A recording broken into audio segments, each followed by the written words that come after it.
Olá, meus irmãos, a paz do Senhor Jesus. Para nós uma satisfação retornarmos, não é? Para a nossa aula de número 171 do CETAGB. Nós engrandecemos a Deus pela oportunidade maravilhosa que Ele nos dá de podermos aqui nos dirigir, não é? Nos dirigir novamente a todos os irmãos. Hoje, dia 4 de outubro de 2023.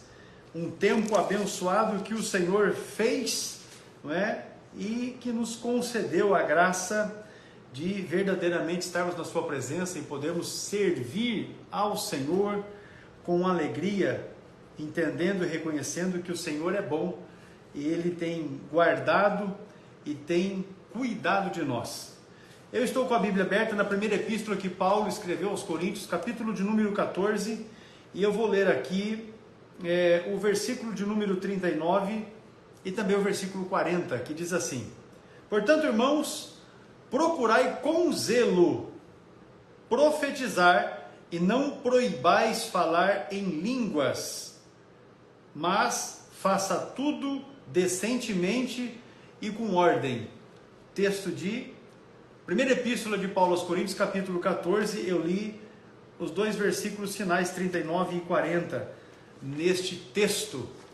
Queremos aqui dizer aos irmãos que você pode utilizar-se, não é, de meios para nos auxiliar na divulgação dessa live. Temos feito a divulgação já desde a segunda-feira e você pode tirar um print da tela e convidar outros irmãos e irmãs para estarem conosco, enviando também um aviãozinho, né? O print você publica aí no seu story e através do aviãozinho você também manda convite aí para os irmãos e irmãs poderem acompanhar, não é, a nossa aula de hoje.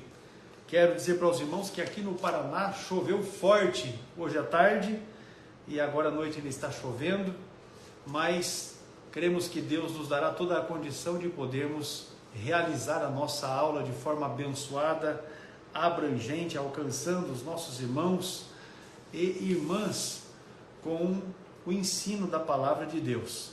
Quero também informar a você que se você não é aluno do CETAGB, você pode acessar o nosso site cetagb.com.br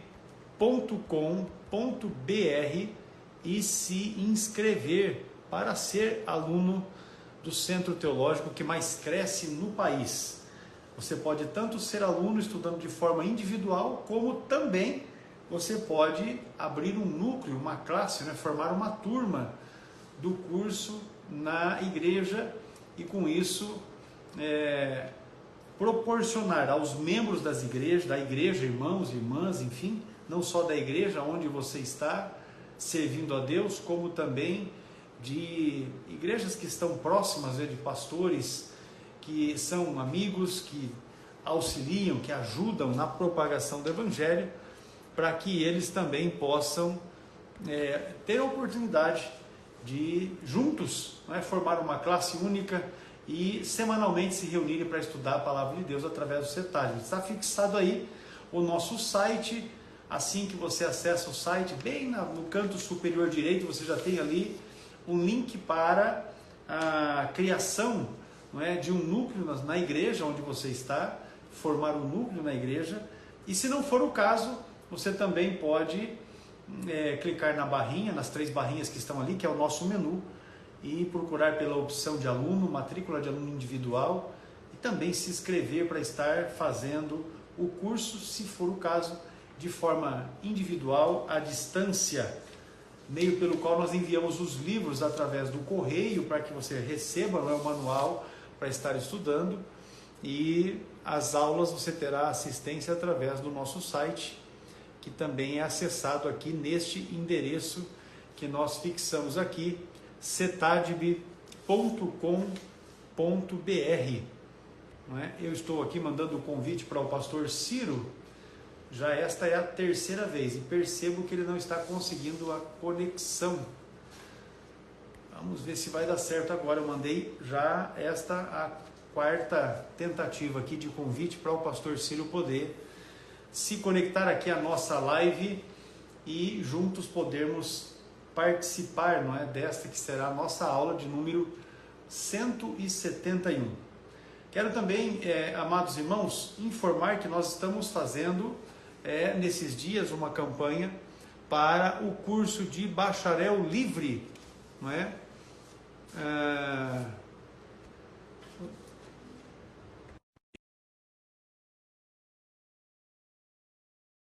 Prontinho, eu respondi a solicitação do pastor Ciro, mas percebo que ele não está conseguindo. Até que enfim. Agora foi. Aí, ó. Maravilha. Hoje, olha aí, ó. Hoje estamos uniformizados. Estamos combinando hoje. Glória a Deus. Estão vestindo. Hoje tem jogo, né? Nós estamos com a camisa do. Nem sei para te dizer se é jogo, porque o Santos não está jogando. Estamos com a camisa do campeão hoje. Os Santos estão fazendo live. Entendeu como é? Né? Os Santos hoje não estão jogando, estão fazendo live do CETAD. Então, glória a Deus, aleluia. Tem os que estão fazendo e tem os que estão participando. Então, hoje vai ser de goleada. Hoje os Santos estão florescendo, como Palmeiras, né? Aqui na live. Então tá, então. Eu não sei o que houve aí, que eu vi que o irmão estava tentando me chamar e eu também não estava recebendo. Aí eu saí, entrei novamente e mandei. Aí eu que pedi, né? Eu verifiquei que está travando, pastor. O seu vídeo está travando. Não sei se para você o meu aqui também corta, mas o seu travou. Eu tive que aceitar novamente aqui. Para mim, no meu caso eu saí automaticamente. Maravilha. Aí algum emissário, de volta. É algum emissário do mal aí. Tá certo. É isso aí, as bruxas estão soltas, né? Pois é. Mas vamos lá. Meu pastor, vamos iniciar então a nossa pauta de hoje, sem mais delongas. Já deu para os irmãos desligarem a TV de assistir Internacional e Fluminense, não é? A turma já largou mão disso, já veio aqui para o perfil do CETAD para a gente participar dessa aula abençoada, com um temário bastante amplo também. E nós vamos lá. Nós temos uma série de questões ainda vinculadas a esse temário ligado às perguntas bíblicas, não é? E assim que nós concluirmos esse temário, nós estaremos retomando o tema da escatologia, porque o tema da escatologia sempre está, não é? Sempre está em voga aí. Então, a gente, em algum momento, acaba voltando nesse tema, ainda que estejamos trabalhando uma outra temática. Aí o Jonatas é São Paulino, mas ele não tem culpa, né? Está dizendo ele que o Inter já está ganhando. Olha aí. Aí os gaúchos ficam tudo alvoroçados. Pois bem, meu pastor. O nosso irmão Lauben é sempre presente nas nossas lives. Ele pergunta assim: há pessoas que têm o dom de orar por outros para serem batizados com o Espírito Santo? Veja, a Bíblia menciona muitos dons, né? E qualquer tentativa de querer limitar os dons, ela acaba sendo mal sucedida, porque existem dons que, inclusive, se manifestam, né, de maneira múltiplice, né? Multifacetada. Existem dons que são apresentados, inclusive, no plural. Por exemplo, os dons de curar, né? Agora, eu não vejo assim na Bíblia a necessidade de haver esse dom específico para orar e as pessoas receberem o batismo no Espírito Santo. Até porque essa é uma bênção disponível, está à disposição, né, da igreja. O batismo no Espírito Santo é uma bênção para todos os salvos, né? O revestimento de poder.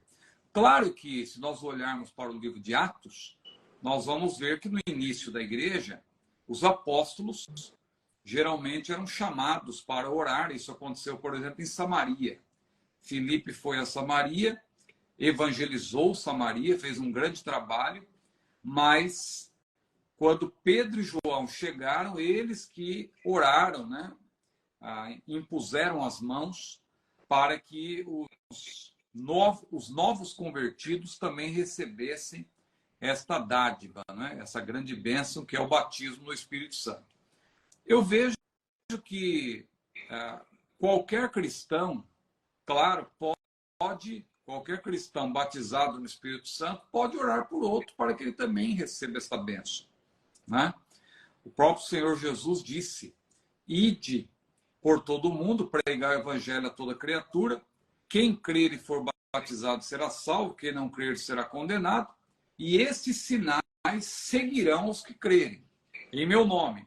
Veja que Jesus não diz que esses dons que ele menciona aqui, nesse texto que eu estou citando, Mateus ou Marcos 16, 15 a 18, Jesus não diz que esses dons são compartilhados ou são recebidos por meio de oração somente quando alguém com determinado dom ora. Não, olha o que Jesus disse. Estes sinais seguirão aos que crerem em meu nome. Expulsarão os demônios, falarão novas línguas, pegarão nas serpentes, e se beberem alguma coisa mortífera, não lhes fará dano algum, e porão as mãos sobre os enfermos, os curarão. Então eu penso que qualquer crente cheio do Espírito Santo, qualquer crente que tenha uma vida de oração, temente a Deus, pode orar, né? Claro que há pessoas que têm uma vida consagrada a Deus e que, com frequência, oram para que pessoas recebam esta bênção. Por outro lado, existem também algumas pessoas que se aproveitam, aí é o outro lado. A gente, às vezes, também gosta de mencionar o lado negativo para valorizar ainda mais o lado positivo. Porque existem aqueles que se aproveitam da boa-fé das pessoas e fazem aí um mau uso, né, dos dons. Os dons estão à disposição da igreja, mas há aqueles que, infelizmente, acabam utilizando aí, se valendo, né, da boa-fé das pessoas para enganar, aí coloca as pessoas ao redor de si, como se fossem muito importantes, como se eles fossem aqueles que oram e Jesus só batiza no Espírito Santo quando eles oram. Não.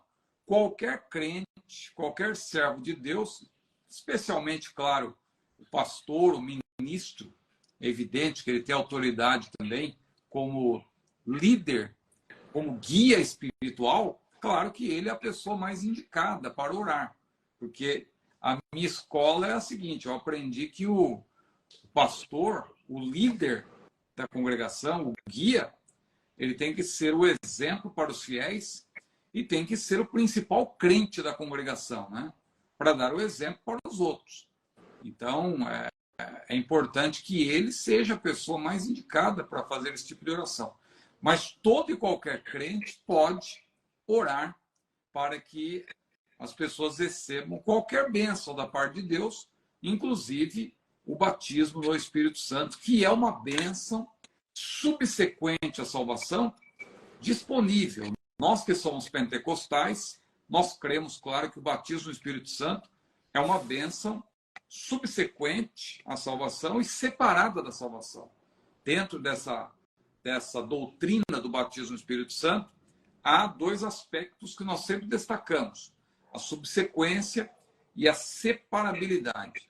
Subsequência, porque não acontece no mesmo momento, na linha do tempo de Deus, não acontece ao mesmo tempo salvação e batismo no Espírito Santo. Primeiro a salvação, primeiro a conversão. Em seguida, a pessoa já pode buscar como uma bênção subsequente e separada da salvação. Claro que não é uma bênção para confirmar a salvação, mas é uma bênção para aquele que já é salvo. Houve um tempo em que os pentecostais, principalmente lá ligados ao movimento Holiness, os pentecostais do movimento da santidade, né, eles criam que era necessário o batismo do Espírito Santo como uma confirmação da salvação, uma segunda bênção nesse sentido. Mas nós não pregamos a segunda bênção, nós não somos defensores dessa ideia da segunda bênção como uma confirmação para a salvação, né? Eles, na verdade, depois começaram a pregar até uma terceira bênção, né? O batismo para falar em línguas já era uma terceira bênção, porque precisava receber também, antes, um batismo de santificação. Nós não cremos dessa maneira porque a santificação opera no crente desde o momento da salvação. Ou seja, nós cremos na obra consumada. A obra consumada, como sistematizou o teólogo William Durham, de Chicago, né? Que teve grande influência também sobre Gunnar Wingren e Daniel Berg. Né? Gunnar Wingren e Daniel Berg estiveram com William Durham, de Chicago, que também recebeu o batismo do Espírito Santo na Rua Azusa, lá em Los Angeles, mas ele depois ele partiu por um caminho mais coerente, penso eu, com a Bíblia, da obra consumada, né? E não do terceiro bencismo que acabou ali tendo continuidade ali na Rua Azusa, né? Mas eu não queria entrar nesses detalhes históricos, é só para detalhar, é só para enfatizar que todo e qualquer crente batizado no Espírito Santo, claro, pode orar também por outro, para que ele receba essa dádiva. Muito bem. A pergunta foi feita pelo irmão Lauben, ele é aluno. A santificação é progressiva, mas também é instantânea, né? Só para... Não, que alguém comentou aí. Só para completar o pensamento. Ela tem dois aspectos. Ela é instantânea no momento da salvação e depois ela é progressiva. Tem dois aspectos. Aliás, ela tem três aspectos, né? Ela é instantânea, progressiva e depois perfectiva, quando, claro, nós somos glorificados no dia do arrebatamento. Maravilha, o pastor Enéas Ferreira Vital, lá de Manaus, no Amazonas. Tá. Olha aí o pastor Enéas. Seja bem-vindo, pastor Enéas. Grande amigo, grande parceiro do nosso CETADB, não é?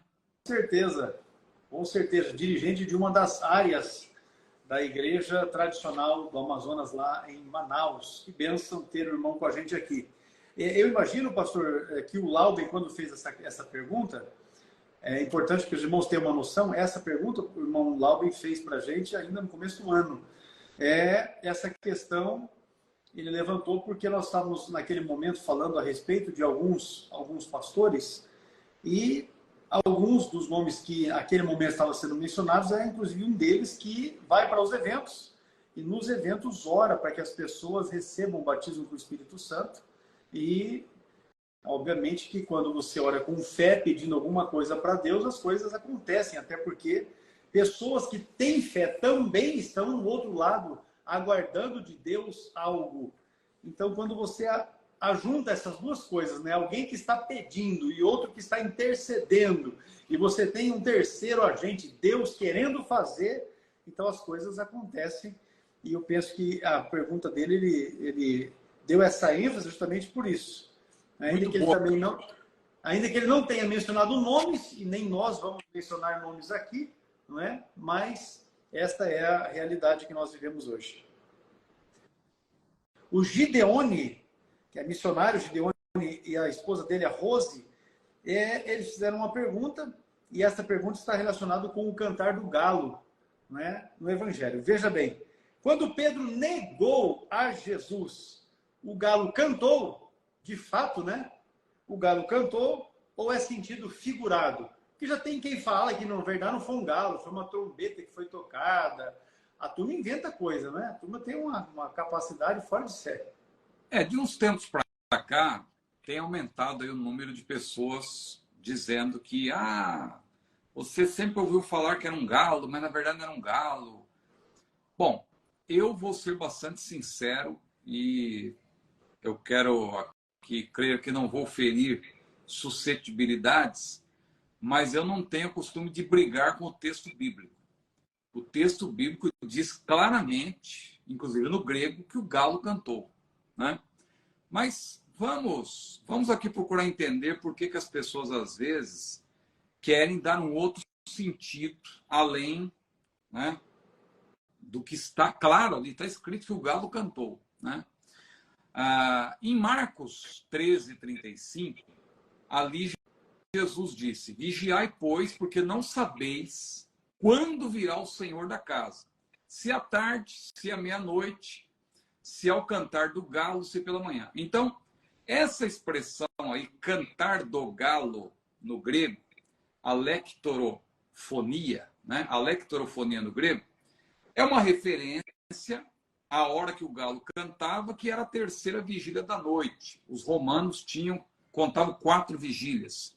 A primeira que ia no nosso, traduzindo para o nosso horário, das 18 horas às 21 horas, a segunda das 21 horas à meia-noite, a terceira da meia-noite às 3 da manhã e a quarta das 3 da manhã às 6 da manhã. Então, eram 4 vigílias. Diz também aí a literatura paralela que tocavam-se trombetas, que no latim seria galicínios, né? Então, por conta disso, alguém acredita que esse cantar do galo, essa expressão cantar do galo, seria uma referência à trombeta. Tudo bem, eu até posso respeitar essa posição de alguém considerar que a expressão cantar do galo possa ser equivalente ao toque da trombeta que a cada vigília, segundo a tradição romana, era tocada. Tudo bem, isso é um caso. Mas quando nós vamos para o caso de Pedro em particular, aquilo lá é uma coisa, o cantar do galo, Jesus fala em outro contexto. Quando nós vamos para o caso de Pedro em particular, tanto em João 18 e 27, Marcos 14, 72, Mateus 26, 74, Lucas 22, 60, está escrito claramente da seguinte forma. João, por exemplo, diz assim: e Pedro negou outra vez e logo o galo cantou. Não diz, e logo a trombeta tocou. O texto no grego está escrito que o galo que tem penas, ossos, uma ave, a ave cantou. Não diz a trombeta, porque a trombeta ela é tocada, né? O galo canta. Então não tem a expressão cantar, a hora do cantar do galo. Não, diz que o galo cantou. O galo cantou. Então, como que eu vou brigar com o texto? Aí o pessoal começa a falar, não, porque não podia ter galinha. Aí já entra as construções, né? Não, naquela época, como podia ter galinha? Como podia ter galo naquela época? Ora, Jesus chegou diante de Jerusalém e disse, Jerusalém, Jerusalém, quantas vezes eu quis te ajuntar como a galinha junta os teus pintinhos, mas tu não quiser. Bom, a gente sabe que onde tem galinha tem galo, né? Então Jesus estava falando de galinha. Se você for olhar para a arqueologia, tem provas arqueológicas, tem moeda com galo e tal, mostrando que já havia naquela época em Jerusalém, antes até de Cristo, havia galo, havia galinha lá. Ah, mas o sumo sacerdote não podia ter. Bom, mas mesmo que o sumo sacerdote não pudesse ter, se o galo cantasse nos arredores, você conseguiria ouvir, né? Então, eu prefiro não brigar com o texto. Tem colegas aí que, quando a gente fala isso, não, porque não é galo, é trombeta, e o pessoal fica brigando. Mas eu não vou brigar com o texto. O texto diz claramente, João 18 e 27, e Pedro negou outra vez e logo o galo cantou. Marcos 14, 72, e o galo cantou segunda vez, e Pedro lembrou-se da palavra de Jesus, antes que o galo cante 2 vezes, 3 vezes me negarás, e retirando-se dali chorou. Mateus 26, 74. Então começou ele a praguejar, a jurar, dizendo, não conheço esse homem, e imediatamente o galo cantou.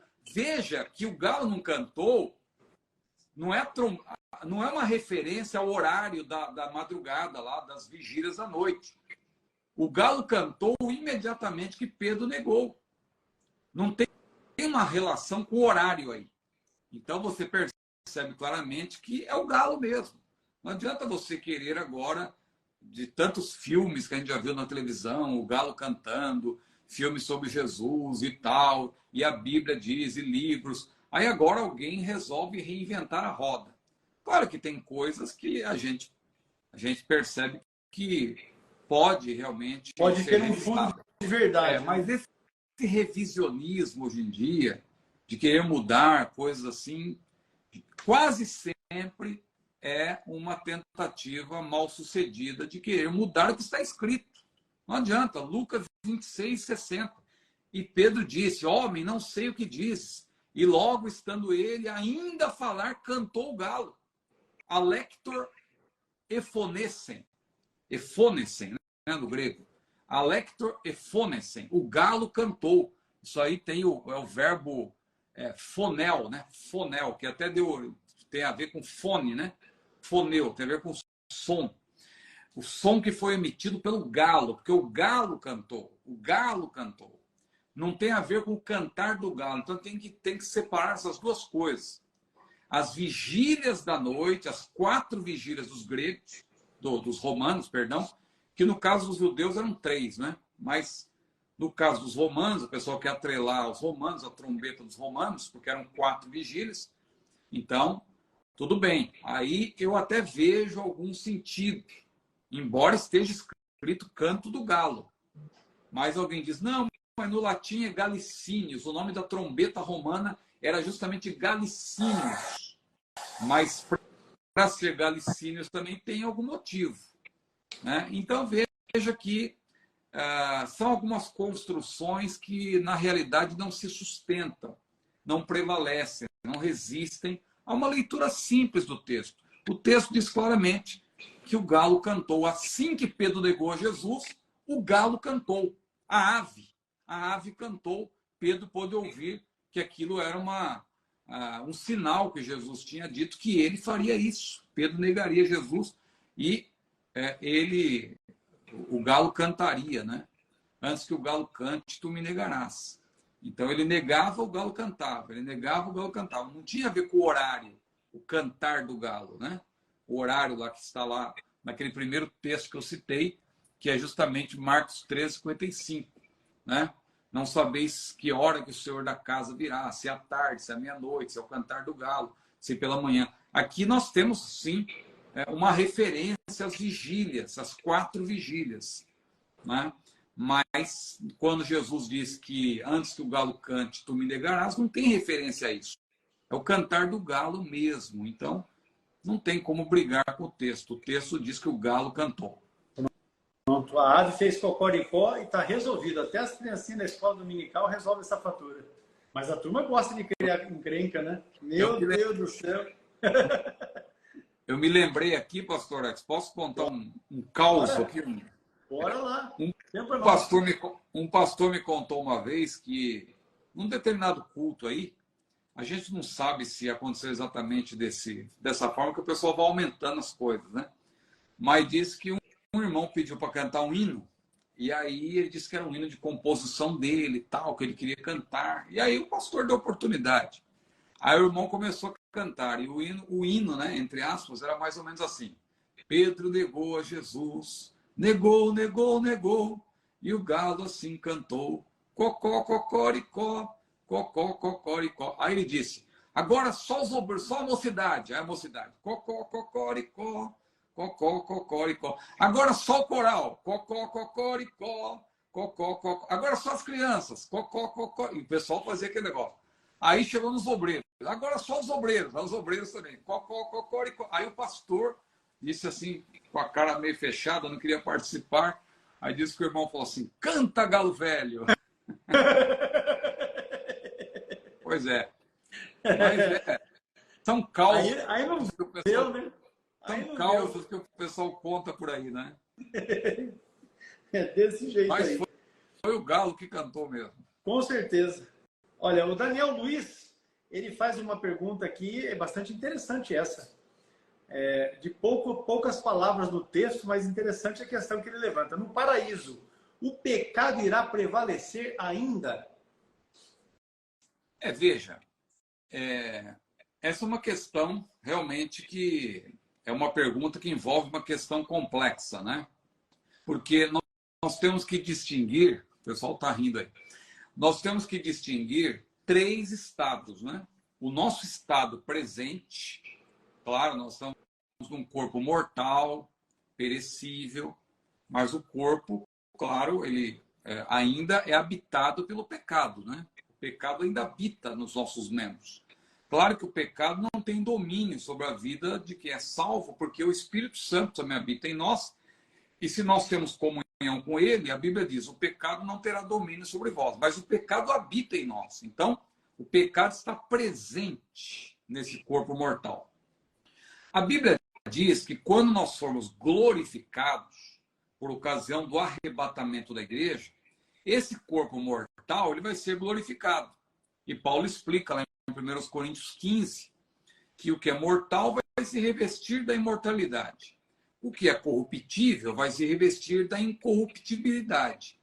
Em outras palavras, o pecado estará ausente.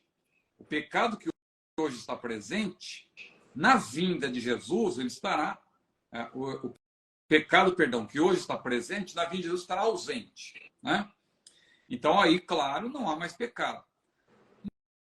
Mas a pergunta do nosso irmão é interessante porque ela não tem a ver nem com o estado presente e nem com o estado eterno, que é a partir do arrebatamento da igreja.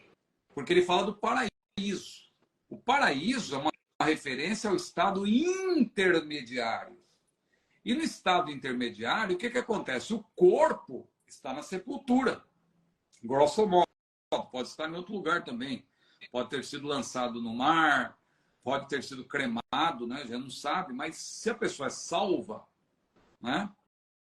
Porque só Deus sabe quem está salvo, de fato, claro, o crente também tem essa certeza, mas há muitas pessoas que nós não sabemos, nós não podemos opinar, nós podemos opinar sobre a nossa própria salvação, porque o Espírito Santo testifica com o nosso espírito de que nós somos filhos de Deus. Agora, outras pessoas, claro, pelo testemunho nós podemos dizer, né? Eu digo, o pastor Hercos é salvo e tal, mas há pessoas que partiram e nós temos ainda dúvida, né?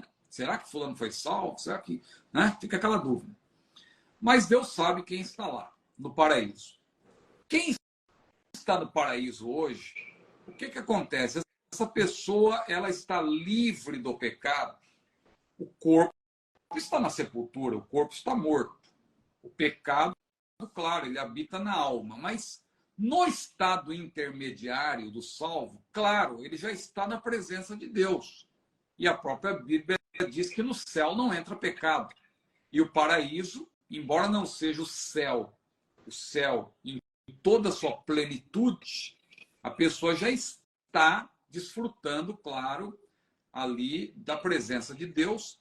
Então eu penso o seguinte, pela analogia geral, pela analogia da fé, porque a Bíblia é análoga, nós podemos crer que a pessoa que está nessa condição, nesse estado intermediário, ela, claro, está impedida de pecar, ela não pode pecar, mas ela não está isenta de sentimentos ainda relativos com a terra, porque Apocalipse 6 mostra isso. Apocalipse 6, 9 e 10, quando menciona os mártires do período tribulacional, a Bíblia diz que eles estão com lembranças da terra e estão até pedindo que Deus... estão pedindo, clamando por vingança. Senhor, quando... Né? Poderíamos até ler esse texto, por gentileza, Apocalipse capítulo 6, versículos 9 e 10. Veja que as pessoas estarão, no período tribulacional, debaixo do altar do trono de Deus, né? Ou seja, junto a Deus, no paraíso, mas elas ainda vão estar com sentimentos ainda negativos até. Apocalipse 6, 9 e 10, por gentileza. E havendo aberto o quinto selo, vi debaixo do altar as almas dos que foram mortos por amor da palavra de Deus e por amor do testemunho que deram. E clamavam com grande voz, dizendo: até quando, ó verdadeiro e santo dominador, não julgas e vingas o nosso sangue dos que habitam sobre a terra? Então veja, até quando? Até quando? Eles estão clamando. Estarão clamando ainda, sentindo alguma coisa com respeito ao que lhes aconteceu na terra. Então, você percebe que nesse estado intermediário, a pessoa não vai estar desfrutando ainda daquilo que é descrito em Apocalipse 21 e 22, que Deus limpará dos olhos toda lágrima, não haverá mais tristeza, não haverá dor, não haverá morte. Tudo ali já terá sido superado. Né? Aquilo ali é uma referência ao estado eterno, a partir do arrebatamento da igreja, porque nós seremos glorificados. Repito, o que é mortal se revestirá da imortalidade, o que é corruptível se vestirá da incorruptibilidade. Então, o que eu afirmo, no paraíso hoje, no estado intermediário, a pessoa ainda não está na condição plena. Porque a condição plena qual é? Espírito, alma e corpo, e o corpo glorificado. Porque Deus vai, quando houver a reunião de espírito, alma e corpo, na ressurreição e a glorificação, aí o pecado estará ausente. A pessoa estará glorificada. Ausência total do pecado. No estado intermediário, claro que no céu não entra pecado. Então a pessoa não pode estar ali pecando no paraíso. Então não há lugar para pecado ali. Mas ainda há lugar para certos sentimentos de tristeza, por exemplo, como esse que nós vimos aí mencionado em Apocalipse 6, versículos 9 e 10. Então, a minha resposta afirmativa e conclusiva agora é que no no paraíso, o pecado não prevalecerá. Não há lugar para o pecado. Mas a pessoa ainda não está no seu estado de glorificação, porque é o estado eterno. É um estado ainda intermediário. Então, tem que distinguir esses três estados. O estado atual, a pessoa em vida, o pecado está presente. No estado intermediário, o pecado está ausente, vamos dizer assim, mas a pessoa ainda não está glorificada. Agora, no estado eterno, a pessoa estará, além de o pecado não estar mais presente, a pessoa estará livre de qualquer sentimento negativo, de qualquer tristeza, de qualquer lembrança, porque alguém poderá pensar, meu Deus, imagine o caso daquela pessoa que vai para o céu, mas o seu filho, por exemplo, se perdeu, ou a mulher que é salva e o marido foi para o inferno, essa pessoa vai sofrer por toda a eternidade, lamentando porque o seu marido se perdeu. Não, no estado eterno não há lugar para nenhum tipo de sofrimento ou dor, porque está claro lá em Apocalipse, capítulos 21 e 22, que Deus limpará dos olhos toda lágrima, não haverá tristeza, não haverá morte, não haverá dor. Nós estaremos para sempre com o Senhor e vai ser um estado eterno, um estado de glória, né? A Bíblia diz que as aflições desse tempo não são para comparar com a glória que em nós há de ser revelada. E a nossa leve e momentânea tribulação, disse Paulo ainda, produz um peso eterno de glória muito excelente. Então, é isso que nos diz a palavra do Senhor. Muito bem. O Isaac Simões, ele faz uma pergunta que tem relação à criação do homem e da mulher, né? A questão que ele levanta é a seguinte: a mulher é segundo a imagem e semelhança de Deus ou só o homem? Essa pergunta é interessante. Talvez surja essa dúvida porque a Bíblia diz que a mulher foi formada depois do homem, né? Quando você lê Gênesis capítulo 3, ou capítulo 2, né? Mais precisamente, capítulo 2, exatamente, a Bíblia diz que Deus formou o homem do pó da terra e depois Deus viu que não era bom que o homem ficasse só e Deus fez cair um sono pesado sobre Adão e a partir de uma das costelas de Adão, Deus fez a mulher e trouxe-a a Adão. Então veja que o homem foi feito diretamente do pó da terra, foi formado diretamente do pó da terra. A mulher foi formada do homem, né? Claro que o homem também ele foi formado da terra, mas a rigor, a matéria-prima que Deus usou para formar a mulher foi o próprio homem. A mulher foi tirada do homem. Só que o homem não é maior do que a mulher por causa disso, porque Paulo até esclarece isso dizendo, olha, a mulher foi formada do homem e depois o homem nasce da mulher, não é? Para que ninguém se sinta maior do que o outro. Só que nós temos que voltar uma etapa, porque quando falamos da criação do ser humano, a Bíblia deixa claro que o ser humano, assim como todo o universo, houve 3 etapas. Criação propriamente dita, que nós chamamos de criação ex nihilo, no grego, a partir do nada. No caso do universo, Deus criou a partir do nada, não é? A Bíblia diz que pela fé entendemos que os mundos pela palavra de Deus foram criados. Então foi uma criação imediata, ou seja, não tinha nada no meio entre o Criador e a sua criação, apenas a palavra de Deus. Então, isso que é chamado pelos teólogos de criação ex nihilo, a partir do nada. Deus criou o universo a partir do nada porque ele criou, claro, na sua mente. Deus, como arquiteto do universo, ele criou e depois, através da sua palavra, ele trouxe à existência a própria matéria-prima que ele mesmo, numa segunda etapa, daria forma, que é, no caso, a criação aí chamada de mediata, porque agora já tem algo no meio entre o Criador e a criação. Ou seja, Deus modelou, Deus formou, Deus deu forma ao que havia previamente criado. E depois vem a feitura, o acabamento. Porque quando você lê Gênesis, você vê que Deus acabou a obra, né? Que ele tinha. Deus descansou, digo, da obra que criara e fizera. Então houve o acabamento. E lá também, Isaías, capítulo 43, versículo 7, quando a Bíblia fala mais precisamente de Israel, a Bíblia diz que Deus criou, formou e fez. Deus os criou, os formou e os fez para a sua glória. Então aí você vê as três etapas: criação, formação e feitura. A feitura, claro, é o acabamento. Como numa obra arquitetônica. Você tem a criação, você tem a formação e o acabamento.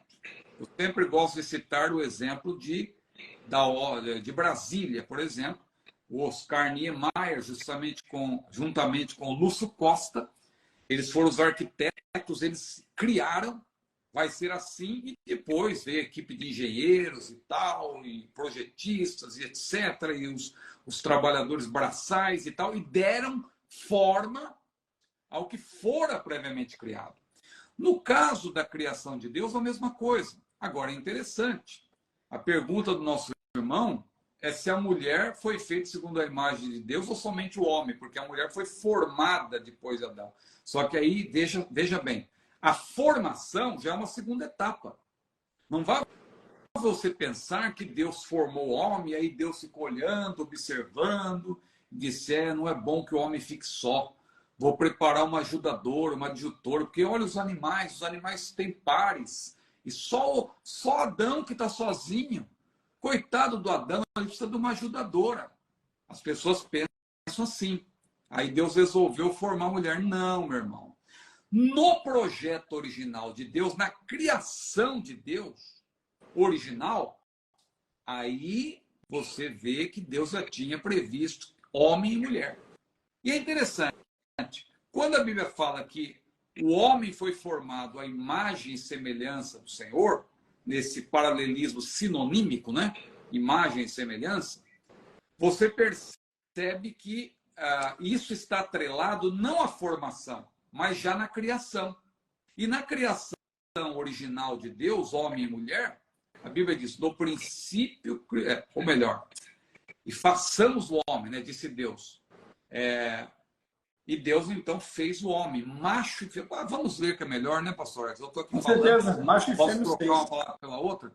É Gênesis capítulo 1, versículos 26 e 27, por gentileza.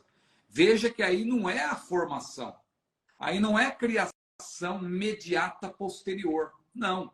Já na mente de Deus, porque alguém diz, não, a criação imediata, ex nihilo, é só com relação ao universo. O homem não. Mas se nós aplicarmos a verdade de que Deus é o arquiteto, o criador, e que tudo já estava da mente de Deus, antes de tudo, antes de ele dar forma, claro que de maneira imediata ele já tinha criado o homem e mulher. E aí nenhum dos dois foi criado primeiro. Na criação original de Deus, macho e fêmea, homem e mulher os criou. Na hora de dar forma, aí sim, aí entra o princípio da prioridade. Deus priorizou o homem. É o que Paulo diz lá em 1 Timóteo 2:13. Primeiro, Deus formou Adão, né? Deus formou o primeiro homem. Mas, por gentileza, pastor Alex, Gênesis capítulo 1, versículos 26 e 27, o que diz aí? E disse Deus, façamos o homem à nossa imagem, conforme a nossa semelhança, e domine sobre os peixes do mar, e sobre as aves dos céus, e sobre o gado, e sobre toda a terra, e sobre todo réptil que se move sobre a terra. E criou Deus o homem à sua imagem, a imagem de Deus o criou, macho e fêmea os criou. Então veja que interessante, tudo isso que está aí diz respeito a homem e mulher. Claro que depois, ali, nós vemos que o homem, ele é escolhido entre o princípio da prioridade e Deus elege o homem para ser a cabeça da mulher, como Paulo depois explica, teologicamente falando. Deus escolheu o homem para ser o líder, digamos assim, a cabeça da mulher. Mas veja que interessante que quando Deus fala aí, domine sobre os peixes do mar, sobre as aves do céu, ele não está falando só do homem, do gênero masculino, ele está falando do ser humano. Macho e fêmea os criou. Ou seja, Deus deu ao homem, homem no sentido macho e fêmea, o ser humano, ele recebeu essa responsabilidade. E também foi criado a imagem e semelhança de Deus, não somente o gênero masculino. Diz a Bíblia aí claramente, macho e fêmea os criou. Então a resposta objetiva agora, depois dessa pequena explicação, mas a resposta objetiva à pergunta do nosso irmão é que tanto o homem quanto a mulher, ambos, porque isso foi na fase ainda da criação imediata, da criação original de Deus, Deus fez homem e mulher à sua imagem e semelhança. Claro que isso não tem a ver com forma física, isso tem a ver com a parte espiritual, a parte invisível. É nesse sentido que o ser humano ele é imagem e semelhança de Deus. Deus dotou o ser humano aí dessa partícula relacionada com ele próprio, a imagem e semelhança. Claro que essa imagem, essa semelhança foi arranhada por causa dos efeitos deletérios do pecado. O chamado imago Dei, ou a imago Dei, né, como diz o latim, foi arranhada, mas não quer dizer que o ser humano não é mais imagem e semelhança. Ele continua tendo, mas, claro, ele sofreu os efeitos deletérios do pecado, mas ainda mantém, né, ali alguns atributos que Deus comunicou. E claro que quando a pessoa é salva, ela passa a desfrutar mais precisamente dessa natureza divina, né? Porque Pedro falou disso, da natureza. Nós somos participantes da natureza divina, e ele deixa claro que é quanto aos atributos comunicáveis. Porque Deus tem atributos naturais e atributos morais. Claro que os atributos naturais são incomunicáveis, a onipresença, a onisciência, a onipotência, a imutabilidade. Isso aí são atributos exclusivos da deidade. Agora, há atributos que Deus comunica. Deus é amor, ele comunica o amor, Deus é bom, Deus comunica a bondade, etc. Então, é o que Pedro, inclusive, diz lá, em 2 Pedro, capítulo 1, quando ele diz, olha, pondo nisso toda a diligência, acrescentai à vossa fé a virtude ciência, a ciência paciência, a paciência piedade, a piedade amor fraternal caridade e tal, e etc. Porque se em vós houver e abundar essas coisas, não vos deixarão ociosos, nem estéreis no conhecimento do nosso Senhor e Salvador Jesus Cristo, porque em quem não há essas coisas é cego, nada vendo ao longe, havendo-se esquecido da purificação dos seus antigos pecados. Então, a pessoa que é participante da natureza divina, ela pondo nisto toda a diligência, ela acrescenta só, ou seja, ela passa a ter o que Adão e Eva tinham originalmente. Ali, eles desfrutavam desses atributos comunicáveis de Deus. Mas quando eles pecaram, claro, eles sofreram os efeitos deletérios do pecado que passou a toda a humanidade. Mas na salvação, a pessoa desfruta, de certa forma, aí desses atributos comunicáveis de Deus. Claro que a pessoa ela vai crescendo a cada dia até alcançar a estatura, diz a Bíblia, de varão perfeito e tal. E isso, claro, até o dia de Cristo, porque é evidente que a vida cristã é subir uma escada que não tem o último degrau. A vereda do justo é como a luz da aurora, que vai brilhando, diz a Bíblia, cada dia mais, até ser dia perfeito. Maravilha, meu pastor. Vamos então aqui para a última questão. Essa foi levantada pelo Alessandro Nascimento e aqui tem um erro de digitação que é meu. Não é? Esse erro de digitação que está aí é meu. A pergunta eu coloquei como luz e na verdade não é luz, é lua. Aí a pergunta que ele fez é esta: a lua exerce influência em alguma coisa aqui na Terra? A lua? A questão aqui é bíblica e astronômica ao mesmo tempo. Pela Bíblia está claro lá em Gênesis, né, que Deus fez o Sol como luminar maior, né, a Lua. Claro que a Lua ela depende da luz do Sol, né, ela reflete a luz do Sol, mas a Lua, a gente percebe que não é por acaso que em Gênesis ela é mencionada com destaque.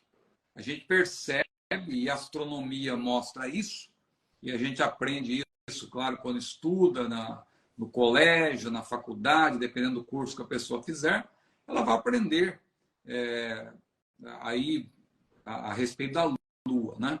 Eu já estudei isso há um bom tempo, e não lembrava muito bem de cabeça, tudo isso aí. Então, eu fui consultar aí um site até da NASA, né? O Lunar and Planetary Institute da NASA, e eu vou até ler alguma coisa aqui para ajudar para eu ter poder de síntese também.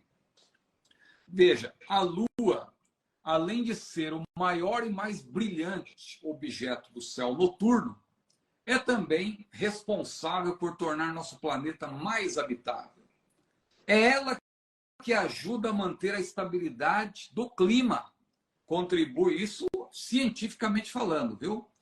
Contribui para movimentos das marés e outros aspectos importantes para a vida. A Lua é o quinto maior satélite natural em meio aos mais de 200 conhecidos no Sistema Solar. Ela orbita a Terra a distância média de 385 mil quilômetros e tem rotação sincronizada com a do nosso planeta, de modo que observamos sempre a mesma face lunar. Interessante isso, né? A gente vê sempre um lado da Lua só.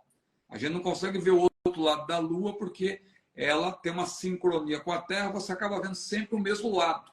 Só que, em 1959, a missão soviética Luna 3 tirou as primeiras fotos do outro lado da Lua, que é chamado lado afastado, né? Porque a gente não consegue ver esse lado. Devido à gravidade, a Lua causa uma série de efeitos em nosso planeta. Agora sim eu vou responder a pergunta.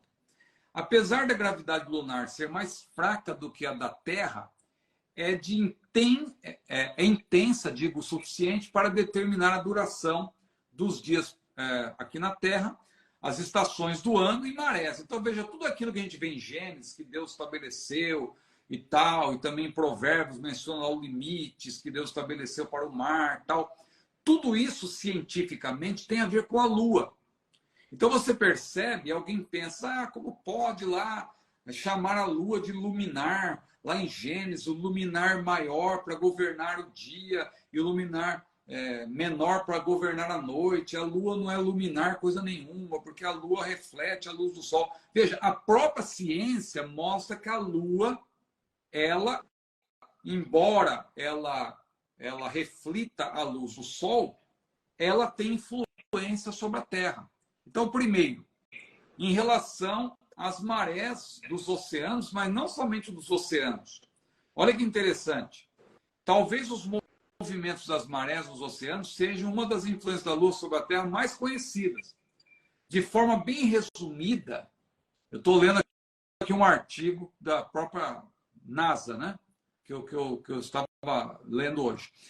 De forma bem resumida, as marés ocorrem em parte como resultado da gravidade lunar, que causa subidas e descidas no nível dos oceanos. Essas variações também ocorrem em lagos, na atmosfera e até na crosta terrestre, mas em escala bem menor. Vale lembrar que as marés também dependem da força gravitacional do Sol. Por isso, se a Lua não existisse ao redor da Terra por algum motivo, elas ainda aconteceriam, mas seriam bem mais lentas. Então veja que Deus criou a Lua também, não por acaso, né? A duração dos dias na Terra, os efeitos da Lua na Terra se estendem também para a duração dos dias em nosso planeta. Através dos modelos computacionais, os cientistas descobriram que quando a Terra foi formada, os dias duravam apenas 6 horas. Depois, com a formação da Lua, ela roubou, por assim dizer, parte da energia da rotação da Terra, contribuindo para os nossos dias durarem quase 24 horas. Veja, tudo isso é obra de Deus e os cientistas eles buscam, claro, explicações aí de acordo com a astronomia. Mas a gente vê na Bíblia que todas essas leis foram estabelecidas por Deus. E o Gênesis, o livro dos princípios, mostra isso. Você que ainda não leu o livro de Gênesis, leia, que lá você vai ver a origem para tudo. A inclinação da Terra e a Lua. Pode não parecer, mas a Lua teve papel de grande importância para a vida na Terra. A gravidade lunar ajudou a moderar a oscilação do eixo de inclinação do nosso planeta, responsável pelas diferentes estações do ano.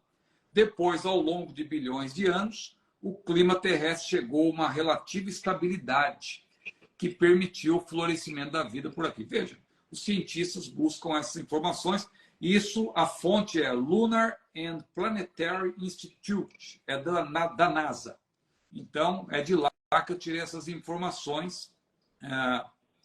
Mas, tudo isso, claro, a ciência explica, e essa influência que a Lua exerce sobre a Terra foi estabelecida por Deus, porque lá no Gênesis você vê claramente que Deus criou o luminar maior, uma referência ao Sol, para governar o dia, e o luminar menor, que é a Lua, para governar a noite. Então a Lua, quando você vê a Lua, ela não aparece como o luminar que se destaca mais, que está mais próximo da Terra, não é por acaso. Deus fez isso porque existe uma sincronia perfeita entre a Terra e a Lua gera toda essa influência aí benéfica para a Terra. Maravilha. Interessante essa questão, muito interessante. E tem também o pessoal que fala do cabelo, né? Então, eu estou rindo por causa disso. O meu pai é careca, né? E eu me recordo quando eu era criança que ele ia cortar cabelo. Eu não me recordo agora se era na minguante ou era na lua cheia, porque daí dizia que era sem cabelo e tal, mas não funcionou, não. Isso acho que é no campo. Isso aí entra mais no campo da superstição, né? Com certeza, com certeza. Mas a turma também inventa coisa, né? Os mais antigos tinham essas questões aí. Ainda recente a minha mãe estava dizendo que para plantar, eu não sei qual é a espécie lá que ela ia plantar, ela estava esperando mudar a lua, porque daí é a época certa de fazer o plantio. O fato é que existem coisas, não é, dessas tradições antigas que são de fato realidades, né? E outras são meras superstições, de fato. É verdade. Muito bem, meu pastor. Nós vamos encerrando por aqui. Na próxima quarta-feira nós retornaremos. Deixa eu só passar aqui o irmão Francisco. Ele está insistindo desde o começo a respeito da questão se o anjo agitava mesmo a água lá em João capítulo 5 ou não. Nós já fizemos uma live e esse assunto foi tratado. Então, o irmão aguarde que pela manhã eu vou passar para ti o link da aula onde nós falamos a respeito desse assunto para o irmão poder assistir essa questão, ainda que a sua pergunta vai ficar registrada para numa próxima, não é? Numa próxima live nós podemos também responder ela, uma vez que todas as perguntas que são feitas aqui são registradas para que, oportunamente, quando nós estivermos falando a respeito do assunto, a questão levantada possa vir à tona e aí, então, ser respondida pelo nosso companheiro pastor Ciro, a quem nós agradecemos pela participação em mais uma aula e deixamos aí a oportunidade para suas considerações. Ficou boa a conexão aí, pastor? Ficou joia. No comecinho ali deu aquela... A semana passada parece que não ficou muito boa, né? Não, ficou joia. Muito joia. Eu hoje reiniciei tudo aqui e tal, porque aparentemente a minha conexão tá boa, né? Tem funcionado bem. Mas tá bom. Aqui hoje à tarde deu um temporal muito forte e agora à noite está chovendo, mas tranquilo. Deus está no cuidado, Deus está na frente. Irmão Francisco, fique tranquilo, eu vou te passar o link da aula, onde nós falamos a respeito dessa questão aí do anjo, para o irmão já ter a sua dúvida sanada. Mas a sua pergunta está registrada e ela certamente entrará na nossa pauta numa live ainda vindoura. Tá joia? Pastor Ciro, fico agradecido a sua participação. Transmita a nossa saudação aí para a irmã Luciana, sua esposa, também para a Júlia, sua filha. Deus continue abençoando a vida de cada um de vocês. Não é? Brevemente estaremos juntos, em nome de Jesus, tomando um cafezinho lá com o irmão Francisco, sem açúcar. Aleluia. Ô, glória. Um abraço, gente. Até a próxima semana. Na quarta-feira retornamos aqui ao vivo pelo Instagram CETADB. E para aqueles que não têm Instagram, a aula também fica disponível no nosso canal no YouTube, que também é CETADB. Deus abençoe a todos. Irmã Ivone, apucaranense nata. Deus abençoe. Irmã Ivone não perde uma aula nossa, não perde uma live. As publicações todas que fazemos nos nossos perfis de rede social, ela está sempre ali, deixando aquele recadinho. Não é? Deus abençoe a irmã Ivone, uma crente fiel que serve a Deus na congregação do Parque Bela Vista, aqui em Apucarana. Deus abençoe a irmã Ivone e toda a sua casa. Paz do Senhor, irmãos. Amém.